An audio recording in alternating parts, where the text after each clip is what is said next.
యోసేపును ఒక ప్రధానమంత్రి స్థానం కోసం సిద్ధపరుస్తున్నారు. ఆ సిద్ధపాటులో తనకు అర్థం కాలేదు, కానీ దేవుడి మీద పరిపూర్ణమైన నమ్మకం ఉంది.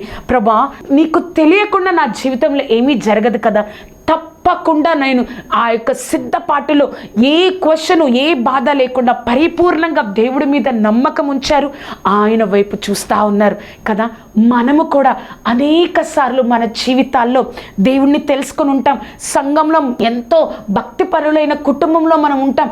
సంఘంలో మంచి పేరు ఉంటుంది. కానీ అనేక సార్లు మన యొక్క జీవితంలో అర్థం కాని స్థితి గుండా వెళ్ళాల్సి వస్తుంది. గుర్తుపెట్టుకో, ఆ అర్థం కాని స్థితిలోనే దేవుడు ఆయన దైవిక ప్రణాళిక కోసం నిన్ను నన్ను సిద్ధపరుస్తూ ఉంటాడు. ఆ సిద్ధపాటు ఎక్కడో రాదండి.